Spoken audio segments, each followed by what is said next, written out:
bahagia. Hari ini Kamis 17 September 2020. Berjumpa kembali dalam Sapaan Pagi Sekolah Kristen Dian Wacana. Sebelum mendengarkan firman Tuhan, kita akan memuji dengan satu pujian yang berjudul Roh Kudus yang manis.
Nah, anak-anak, tadi kalian sudah ikut memuji nama Tuhan ya. Tentunya sukacita ada di hati kita. Ayo, sekarang kita mau berdoa terlebih dahulu sebelum mendengarkan firman Tuhan dan membaca firman Tuhan hari ini. Mari kita akan berdoa terlebih dahulu. Tuhan Allah Bapa kami yang ada di surga, kami mengucap syukur untuk pagi yang indah ini. Hari ini kami boleh bangun dalam keadaan sehat. Tuhan, sebentar lagi kami ingin membaca dan mendengarkan firman Tuhan. Bukalah hati dan pikiran kami, sehingga kami bisa memahami apa yang menjadi firman Tuhan pada hari ini. Di dalam nama Yesus, kami mengucap syukur. Haleluya. Amin. Nah, anak-anak, semua disiapkan Alkitabnya. Ayo diambil, sudah belum? Nah, kalau yang sudah ketemu, dibuka Roma 12. Sudah? Roma 12, dicari ayatnya yang ke-16. Sudah? Sekali lagi, Roma 12 ayat 16. Kita akan baca bersama-sama ya, dalam hitungan ketiga. 1, 2, 3. Hendaklah kamu sehati sepikir dalam hidupmu bersama.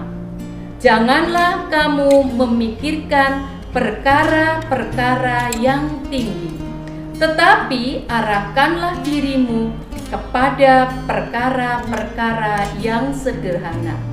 Janganlah menganggap dirimu pandai. Kita ulang sekali lagi.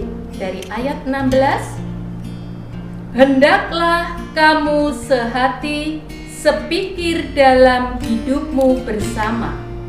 Janganlah kamu memikirkan perkara-perkara yang tinggi, tetapi arahkanlah dirimu kepada perkara-perkara yang sederhana. Janganlah menganggap dirimu pandai.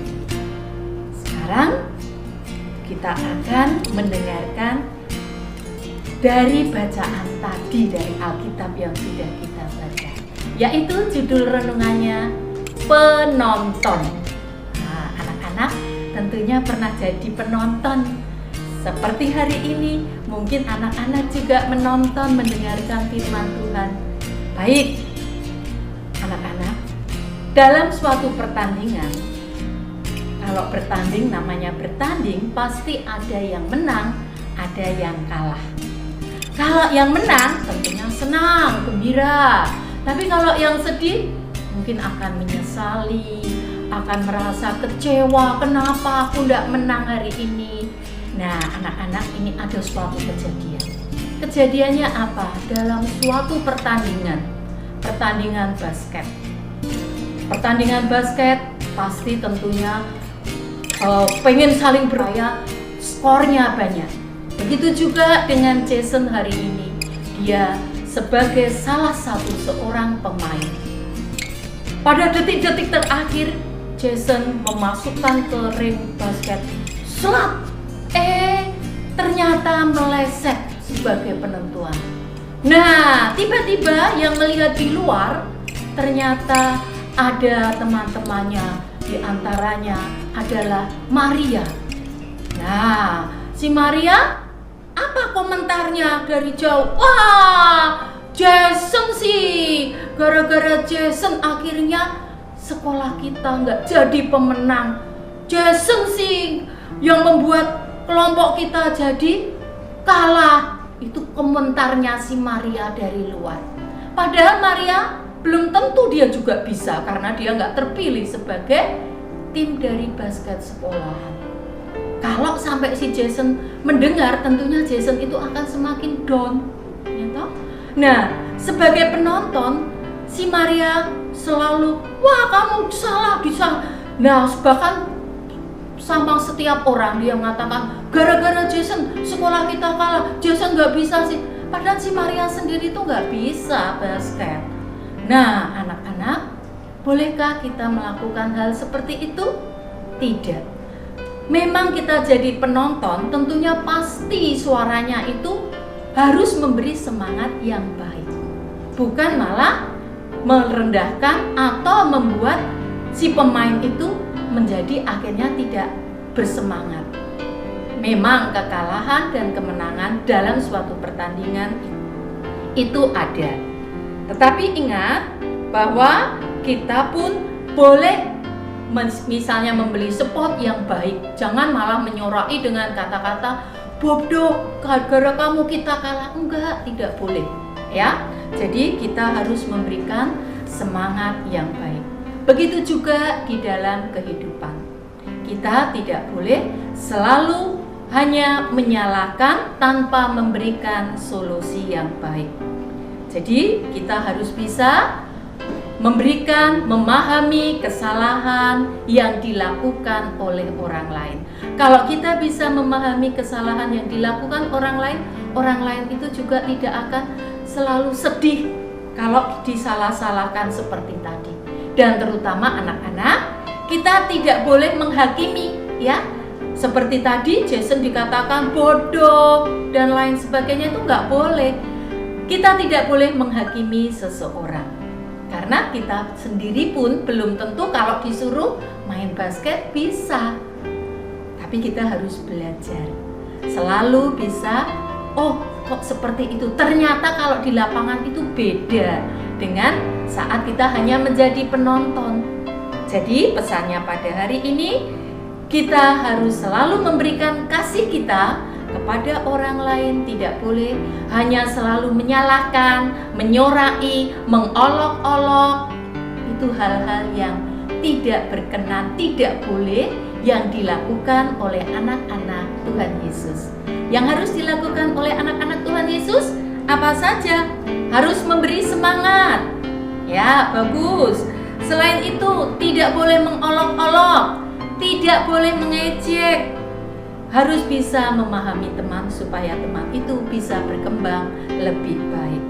Jadi anak-anak, marilah kita semua hari ini belajar memahami dengan cara kalau kita yang menjadi pemain, apakah bisa seperti Jason? Padahal Jason sudah berusaha, tapi hanya kesalahannya di detik terakhir dia meleset. Tidak apa-apa ya anak-anak. Anak-anak hari ini semua kita harus bisa belajar memahami orang lain, tidak boleh suka menghakimi. Begitu anak-anak. Kiranya anak-anak harus selalu menjadi pengikut Kristus yang baik. Dan jangan lupa anak-anak, ini masih masa pandemi. Coronanya juga semakin meningkat. Anak-anak selalu harus pakai masker kalau keluar rumah, lalu cuci tangan sering-sering dan jaga jarak. Begitu pesan dari Bu Ari. Ayo, sekarang kita akan tutup dalam doa. Sudah? Siap anak-anak? Kita akan berdoa bersama. Tuhan Allah Bapa kami sungguh bersyukur kami bisa mendengarkan suatu cerita yang begitu indah. Kiranya Tuhan, janganlah kami mudah untuk menghakimi, untuk mengolok-olok, untuk mengejek orang lain. Tapi kami akan selalu belajar dan belajar seperti apa yang Tuhan Yesus ajarkan. Kami akan selalu memberi semangat. Kami akan selalu memahami setiap kesalahan orang lain. Jadikan kami anak-anak yang senantiasa patuh atas perintah Tuhan. Tuhan, kami mengucap syukur untuk segala kegiatan yang akan kami lakukan hari ini hanya di dalam penyertaan Tuhan Yesus. Kami mengucapkan terima kasih. Dalam nama Tuhan Yesus kami bersyukur. Haleluya. Amin. Nah, tadi sudah mendengarkan firman Tuhan. Sekarang kita akan merespon dari firman Tuhan tadi dengan satu pujian, hati-hati gunakan mulutmu.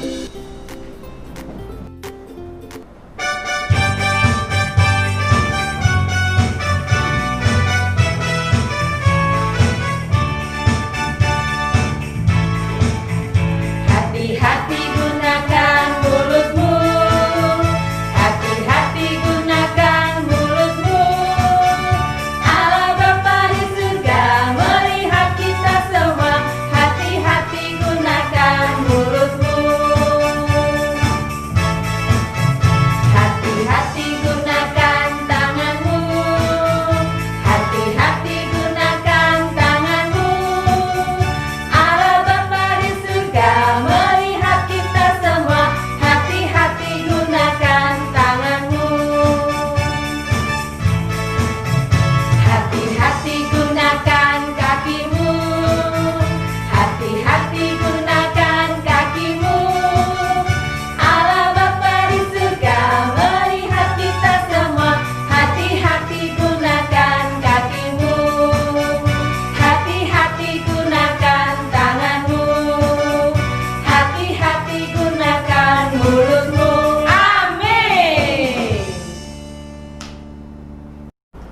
Anak-anak, kita akan berdoa sekali lagi, yaitu doa yang diajarkan oleh Tuhan Yesus, doa Bapa kami. Doa Bapa kami akan dipimpin oleh Ibu Maria. Anak-anak, mari kita berdoa, doa Bapa kami. Bapa kami yang di surga, dikuduskanlah namamu. Datanglah kerajaanmu, jadilah kehendakmu, di bumi seperti di surga. Berikanlah kami pada hari ini makanan kami yang secukupnya. Dan ampunilah kami akan kesalahan kami, seperti kami juga mengampuni orang yang bersalah kepada kami. Dan janganlah membawa kami ke dalam pencobaan, tetapi lepaskanlah dari yang jahat. Karena Engkaulah yang punya kerajaan, dan kuasa, dan kemuliaan sampai selama-lamanya. Amin. Nah, anak-anak, kita hari ini sudah memuji Tuhan, Mendengarkan firman Tuhan dan berdoa Bapa kami. Tiba saatnya kita akan berpisah dan berjumpa kembali dalam sapaan pagi selanjutnya. Selamat beraktivitas. Tuhan Yesus memberkati. Dah.